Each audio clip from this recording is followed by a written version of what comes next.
Bismillahirrahmanirrahim. Assalamualaikum warahmatullahi wabarakatuh. Salam sejahtera, salam Sarawakku sayang, salam Sarawak maju makmur dan salam segulai sejalai. Terima kasih Datuk Speaker kerana telah memberi peluang kepada saya untuk turut serta dalam perbahasan usul perhargaan atas ucapan Tuan Yang Terutama Yang di-Pertua Negeri Sarawak pada pembukaan mesyuarat pertama bagi penggal keempat Dewan Undangan Negeri Sarawak ke-19 kali ini. Tuan Speaker, dalam ucapan Yang di-Pertua Negeri Sarawak, Tun Pehin Sri Dr. Wan Junaidi Tunku Jaafar berkata bahawa Sarawak terus menunjukkan prestasi cemerlang di pentas nasional dan antarabangsa walaupun berdepan cabaran ekonomi global, walaupun konflik geopolitik, revolusi teknologi, perubahan iklim dan perang tarif global memberikan kesan langsung kepada ekonomi negeri, namun Sarawak berada di landasan yang kukuh untuk menghadapi segala kemungkinan. Langkah proaktif yang diambil Premier Sarawak Yang Amat Berhormat Datuk Patinggi Tan Sri Abang Johari Tun Openg amatlah dipuji. Usaha beliau meneroka tenaga hijau, teknologi digital dan inovasi membuka lembaran baru ekonomi Sarawak bukan sahaja di dalam negeri malah di peringkat global. Tuan Speaker, Tuan Yang Terutama Yang di-Pertua Negeri Sarawak turut menyifatkan usaha Kerajaan Sarawak membangunkan sumber tenaga yang boleh diperbaharui sebagai langkah tepat dan berpandangan jauh dalam menghadapi perubahan iklim global. Beliau menyifatkan langkah Kerajaan Sarawak memperkukuhkan agenda tenaga boleh diperbaharui sebagai langkah tepat dalam menghadapi perubahan iklim global serta mengangkat Sarawak sebagai Battery of Asia. Beliau berbangga dengan kejayaan Sarawak Petchem mengekspor metanol pertama ke China dan pelancaran projek metanol hijau adalah bukti komitmen Sarawak terhadap bahan api rendah karbon. Usaha waste to energy juga memperkukuhkan pengurusan sisa secara mampan sambil menjana pendapatan negeri Sarawak. Selain itu, Tuan Yang Terutama Yang di-Pertua Negeri Sarawak turut menyambut baik langkah Kerajaan Sarawak memperkukuh pembangunan modal insan yang responsif terhadap keperluan industri masa kini, termasuk melalui penubuhan sekolah Yayasan Sarawak, Sekolah Menengah Yayasan Sarawak serta institusi pendidikan teknikal dan vokasional milik negeri. Pemberian pendidikan tinggi percuma kepada anak-anak Sarawak dalam bidang terpilih di institusi milik kerajaan negeri bermula tahun depan adalah inisiatif yang memberi impak besar. Selain itu juga, beliau turut merakamkan penghargaan terhadap kejayaan Kerajaan Sarawak pimpinan Premier menyiapkan beberapa jambatan utama yang menyambungkan bandar dan luar bandar seperti Jambatan Marudi, Muara Lasa, Bintulu Jepak dan Batang Rajang. Prasarana yang lengkap ini penting untuk meningkatkan produktiviti luar bandar dan membuka peluang dalam pertanian, pelancongan serta perusahaan kecil dan sederhana IKS.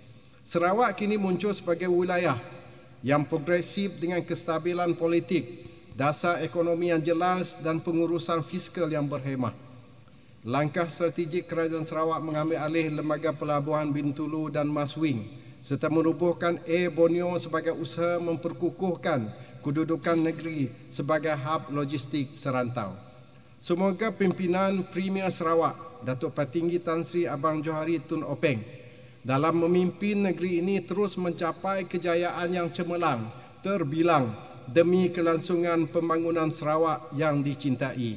Kita berdoa dan berharap semoga Sarawak terus maju makmur di bawah pimpinan Tuan Speaker. Izinkan saya terus mengemukakan rintihan kehendak rayuan suara hati rakyat di kawasan tempat saya, iaitu bagi kawasan Dewan Undangan Negeri N38 Kelakar. Ia mengambil kira keperluan dan kepentingan rakyat yang perlu diberi perhatian segera. Pertama, bekalan air terawat. Pembangunan luar bandar harus memberi keutamaan kepada penyediaan bekalan air bersih di setiap pelosok bahagian dan daerah di negeri ini, khususnya kawasan yang diwakili saya, iaitu DUN N38 Kelakar. Terdapat 6 buah kampung dan 7 buah rumah panjang di kawasan saya yang amat memerlukan tindakan segera pihak kerajaan negeri untuk mengatasi masalah air terawat, khususnya di Kampung Paloh, Kampung Hilir Perpat, Kampung Tengah Perpat, Kampung Hulu Perpat, Kampung Kabak Hulu, Kampung Kabak Hilir, Rumah Tanjung di Perpat, Rumah Siti Belanda, Rumah Christopher, Rumah Josia di Kalik Kabak, dan Rumah Galing, Raweang, dan Rumah Mujah di kawasan Lubuk Nibuang. Untuk makluman ke semua perkampungan dan rumah panjang yang disebutkan tadi, sehingga kini masih belum dibekalkan sumber air terawat daripada Jabatan Bekalan Air Luar Bandar Jebab, minta jasa baik kementerian serta Jabatan Terbabit untuk memberikan perhatian utama bagi memastikan isu keperluan asas penduduk di kampung itu disegerakan, serta juga turut menjejaskan beberapa buah sekolah. Kita amat memandang serius perkara ini, di mana isu kemudahan asas seperti ini, persepsi dan harapan rakyat adalah untuk melihat projek penyambungan saluran bekalan air terawat di sini dapat disiapkan dalam masa yang terdekat seperti yang pernah dimaklumkan dahulu. Tuan Speaker, Jambatan Sungai Krian. Terdapat satu lagi tuntutan penduduk terhadap janji kerajaan satu ketika dulu, iaitu pembinaan projek Jambatan Tanjung Kalimah Pagan, atau mungkin boleh digelar sebagai Jambatan Krian 2. Ibarat tidak lengkap perhubungan tanpa jambatan itu. Sehubungan dengan itu, saya ingin bertanya, bilakah projek jambatan tersebut akan ditender dan seterusnya dapat dilaksanakan? Sebelum itu, saya berterima kasih kepada Kerajaan Persekutuan menerusi Kementerian Kemajuan Desa dan Wilayah KKDW dan JKA Sarawak yang telah memulakan pembinaan Jalan Kupang Bajau, yang mana kerja di tapak sudah bermula Februari yang lalu. Satu keterujaan yang tidak terkata, lebih-lebih lagi penduduk yang mendambakannya berpuluh tahun, dan besar harapan saya agar ia dapat disiapkan mengikut jadual. Blok kedai kosong di Pekan Seratok. Saya juga ingin membangkitkan tentang blok kedai kosong, sama ada milik Majlis Daerah ataupun SEDC yang lokasinya di sebelah pentas utama Seri Kelakar. Permohonan projek dana tambahan ALAP. Minta maaf, saya ingin menarik perhatian pihak Majlis Daerah Seratok dan Kementerian Kerajaan Tempatan atau SEDC untuk mengambil tindakan segera untuk mengisi kekosongan kedai tersebut. Tuan Speaker, projek dana permohonan tambahan atau ALAP. Pelaksanaan projek dana permohonan tambahan atau lewat dipanggil ALAP adalah merupakan antara inisiatif yang diperkenalkan oleh Kerajaan Sarawak sejak tahun 2018 bagi menyediakan bekalan elektrik 24 jam ke kawasan luar bandar. Bagi beberapa buah kampung dan rumah panjang di kawasan DUN N38 Kelakar tidak ketinggalan dalam menerima bantuan ini yang mampu meringankan beban penduduk, dan kita juga dipahamkan ada sesetengah penduduk masih menggunakan set generator dan kos minyak petrol yang sangat mahal telah membebankan mereka. Ekoran pertumbuhan kampung dalam DUN N38 Kelakar sedang pesat, maka banyak rumah-rumah baru yang belum mempunyai bekalan elektrik. Saya ingin bertanya, untuk tahun 2025 ada atau tidak projek baru khususnya di bawah ALAP akan dilaksanakan di DUN Kelakar? Sehingga kini berapakah permohonan di bawah ALAP yang masih menunggu untuk diluluskan? Sebagai contoh, rumah lawat yang saya telah pohon belum ada kelulusan. Adalah satu masalah sikit dalam menyiapkan projek ALAP yang berlaku di kawasan N38 Kelakar, iaitu berkaitan dengan pemasangan meter yang agak lambat. Soalannya, adakah sesko kekurangan meter atau kontraktor internal wiring yang lambat menghantar borang ACO1 form untuk mendapat kelulusan atau lambat menghantar testing result. Mohon pihak SCB ambil tindakan yang sewajarnya. Tuan Speaker, pertanian. Seperti tempat lain, Dun Kelakar mempunyai tanah yang luas untuk pertanian, seperti padi. Bagi menyokong hasrat kerajaan untuk menjadikan wilayah Sarawak sebagai jelapang padi baru dan pengeluar beras utama.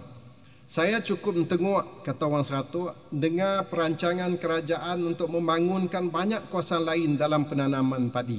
Jadi sehubungan dengan itu, saya ingin mencadangkan kepada kerajaan Sarawak melalui Kementerian Industri Makanan, Komoditi dan Pembangunan Wilayah agar membantu kami di Dun Kelakar untuk merealisasikan rancangan tersebut dari segi peruntukan, kepakaran, teknologi dan sebagainya.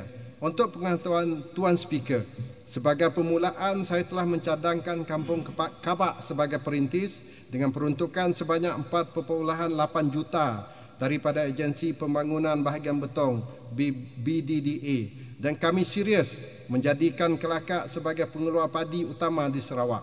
Mohon kementerian berkaitan untuk melihat dengan lebih dekat usaha kami di Dun Kelakar dalam penanaman padi.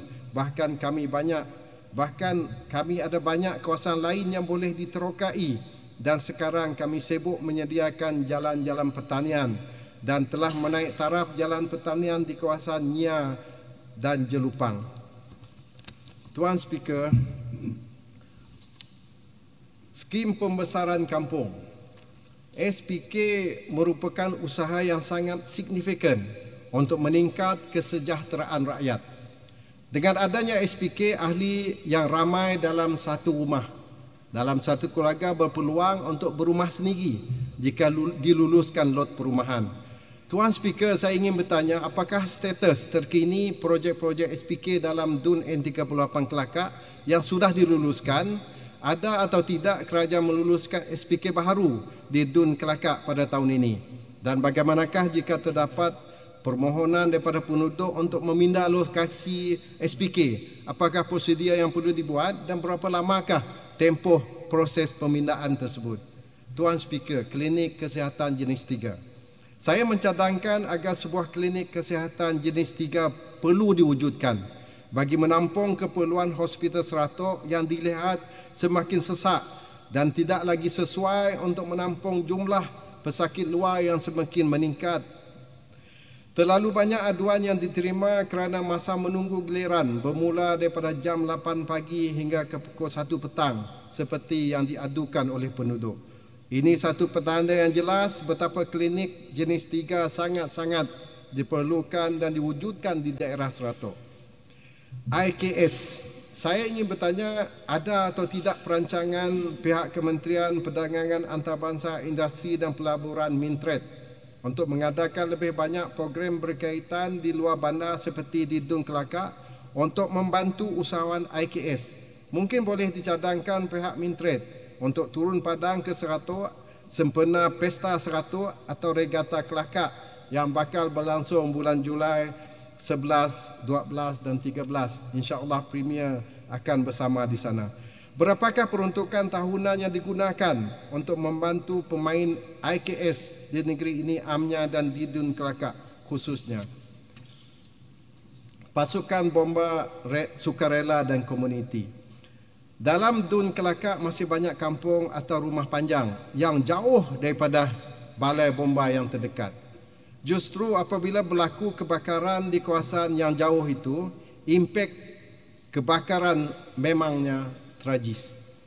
Baru-baru ini 4 kuartus guru, nasib baik Cikgu Sidiam, siang hari angus, di SK Perpat musnah sepenuhnya. Saya ingin bertanya, apakah usaha kerajaan untuk memperkasarkan pasukan bomba sukarela di setiap kampung? Setakat ini berapakah jumlah pasukan bomba sukarela yang telah ditubuhkan di Sarawak dan DUN Kelakar khususnya? Juga berapakah jumlah keahliannya? Berapakah jumlah pasukan bomba sukarelawan yang harus ada di negeri ini yang dapat bertindak sebagai first responder jika berlaku kebakaran? dan berapakah kos yang ditanggung oleh kerajaan untuk menubuhkan pasukan bomba sukarela, termasuk kos pembelian kelengkapan, kenderaan dan bilik gerakan. Datuk Speaker, rumah ibadat. Sebelum ini saya diberitahu tentang kelulusan kerajaan untuk mendirikan dan menggantikan masjid dan surau yang usang untuk dibuat baharu di kawasan Dun Kelakar. Setakat ini bagaimanakah status terkini kesemua projek pembinaan masjid dan surau baru tersebut, kerana terdapat isu yang menghalang projek ini diteruskan, maka dapatlah kita ikhtiar awal untuk penyelesaian isu dicari dan diambil tindakan. Saya juga ingin bertanya berapakah peruntukan yang telah dan akan diberi oleh unit hal ehwal agama lain, Unit 4, kepada rumah-rumah ibadat masyarakat Buddha Kristian di Dun Kelakar. Allowance KMKK. Isu mengenai allowance KMKK termasuk setiausaha JKKK masih menjadi tanda tanya dalam kalangan pimpinan peringkat kampung. Masing-masing memainkan peranan yang cukup besar dalam menguruskan kampung, dan saya percaya sudah tiba masanya kerajaan memuktamadkan dan menoktahkan kenaikan allowance tersebut. Bukan sahaja lama tidak disemak, tetapi allowance yang diterima kini sangat tidak setimpal. Oleh demikian, mengulangi gesaan yang sama, saya mohon kenaikan allowance KMKK termasuk setiausaha JKKK dan ahli majlis daerah agar dapat dilaksanakan pada tahun ini. Pengurusan sampah. Sampah masih menjadi isu yang utama di kebanyakan kawasan, terutama apabila tiada perkhidmatan mengutip bagi kampung maupun rumah panjang yang jalannya tidak berturap. Saya ambil contoh kampung Kupang, kampung Perpat yang mana sebahagian jalannya belum lagi berturap. Disebabkan perkara tersebut, pihak majlis tidak dapat mengambil sampah ke kawasan berkenaan, sedangkan kawasan yang belum berturap bukanlah sampai 50 km. Saya faham sekiranya ketetapan atau undang-undang majlis daerah, namun sekiranya boleh dilakukan dengan budi bicara, alangkah bagusnya misalnya kampung Kupang ke Seratok jarak hanya 49 km dan bahagian jalan yang belum turap hanya 10 km sahaja. Adakah menjadi masalah besar pihak majlis untuk mengambil masalah di kampung Kupang, sedangkan kawasan lain yang jarak lebih jauh diambil juga? Jadi saya mohon agar pihak majlis daerah Seratok atau Kementerian Kesihatan Awam, Perumahan dan Kerajaan Tempatan boleh mempertimbangkan untuk mengambil sampah di kampung Kupang, kampung Perpat dan sekitarnya, sebab saya merasakan adalah lebih baik untuk tidak menggalakkan penduduk membuang sampah sesuka hati ataupun ke dalam sungai. Sebagai penutup, Datuk Speaker, demikianlah beberapa cadangan dan isu yang telah saya nyatakan dan mohon diberi perhatian dan tindakan bagi memenuhi aspirasi rakyat, khususnya kawasan luar bandar seperti kawasan di Dun N38 Kelakar. Sekali lagi saya mengucapkan terima kasih kepada agensi kerajaan negeri dan persekutuan yang telah berjaya melaksanakan projek pembangunan sepanjang tahun 2024 dan 2025. Semoga niat dan urusan kita dipermudahkan Allah Subhanahu Wa Taala untuk memberi khidmat yang terbaik kepada rakyat selari dengan slogan utamakan Sarawak. Tidak lupa ucapan tahniah saya ucapkan kepada Datuk Speaker kerana telah mengendalikan sidang Dun kali ini dengan jayanya. Akhir kata, saya ingin mengambil kesempatan ini juga untuk mengucapkan selamat menyambut Hari Gawai kepada semua masyarakat Dayak, dan saya juga ingin mengucapkan selamat menyambut Hari Raya Aidiladha kepada muslimin dan muslimat di mana jua berada. Dan dengan lafaz Bismillahirrahmanirrahim, Kelakar dengan sukacitanya menyokong usul perhargaan atas ucapan Tuan yang terutama yang di-Pertua Negeri Sarawak pada pembukaan mesyuarat bagi penggal keempat Dewan Undangan Negeri yang ke-19 kali ini. Sekian, wabillahi taufiq wal hidayah. Wassalamualaikum warahmatullahi wabarakatuh. Terima kasih.